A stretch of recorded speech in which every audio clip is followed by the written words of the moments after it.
Bonjour à tous et bienvenue sur Maurice TV. Heureux de vous retrouver pour ce point complet sur l'actualité qui secoue les couloirs de la justice. Nous ouvrons ce journal avec un tournant majeur dans l'affaire de la défunte Brammer Banking Corporation. Après 14 ans de procédure, le dénouement semble enfin proche pour Chandra Prakashing-Deep. Le fils de l'ancien commissaire de police a plaidé coupable hier devant la Financial Crimes Division pour 15 chefs d'accusation de blanchiment d'argent. Mais le fait marquant de cette audience, c'est ce chiffre, R 9 millions. C'est la somme que l'accusé a intégralement remboursée à la banque en liquidation pour régler son litige civil. Entre aveux, regrets et accusations de trahison, Chandra Deep tente aujourd'hui de clore un chapitre sombre de sa vie entamé en 2011. Comment en est-on arrivé là? Quels sont les enjeux de ce remboursement pour la suite du procès? Notre rédaction fait le point sur les révélations chocs de cette audience. C'est le dossier de la rédaction et c'est tout de suite sur Maurice TV. Affaire BBCL, Chandra Prakashing-Deep plaide coupable et rembourse R 9 millions. L'affaire de fraude massive ayant secoué la défunte Brammer Banking Corporation Ltd, BBCL, il y a plus de 14 ans connaît un tournant décisif. Le mercredi 18 février 2026, Chandra Prakashing-Deep, fils de l'ancien commissaire de police Anil Kumar Deep, a comparu devant la Financial Crimes Division, FCD, pour répondre de graves accusations de blanchiment d'argent. Un remboursement intégral pour clore le volet civil.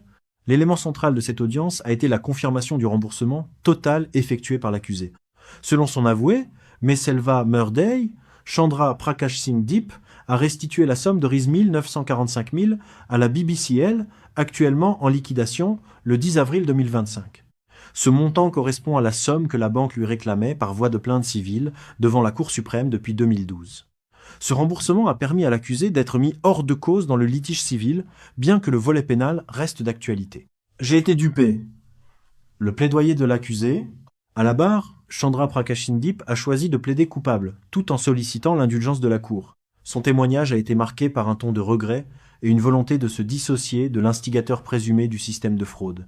L'influence de Younous Katouarou, l'accusé, a affirmé avoir été dupé par ce dernier et s'est dit prêt à témoigner contre lui lors de son procès. Une nouvelle vie, affirmant avoir tourné une page, il a souligné l'impact psychologique et social de cette procédure qui dure depuis 2011.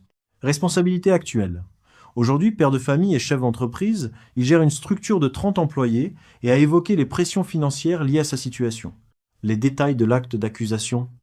Malgré le remboursement, les charges pénales sont lourdes. Chandra Prakashing-Deep fait face à 15 accusations de blanchiment d'argent.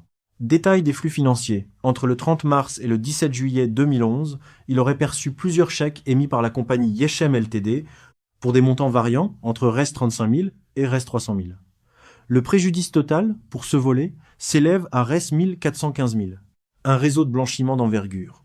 Chandra Deep n'est qu'un des protagonistes de cette vaste fraude financière impliquant plusieurs individus, qui ont tous plaidé coupables. Accusés, nombre d'accusations, montant total estimé, Mohamed Saif Ullah Maulaboksh. 16 chefs d'accusation. RIS 34 723 228,38. Dharmendra Moulou. 156 chefs d'accusation. RIS 18 533 1603,716. Chandra Prakashing-Deep. 15 chefs d'accusation. RS 415 000. Sheikh Mohammed Khadafi Jani. 2 chefs d'accusation. Prochaines étapes judiciaires. La poursuite, représentée par Me Princila Vera-Budran, Senior Assistant Director of Public Prosecutions, a indiqué qu'elle examinerait minutieusement le dossier de la Cour suprême pour vérifier les points soulevés par la défense, notamment les circonstances entourant le règlement civil. Le procès a été ajourné au 24 février 2026 pour la suite des délibérations.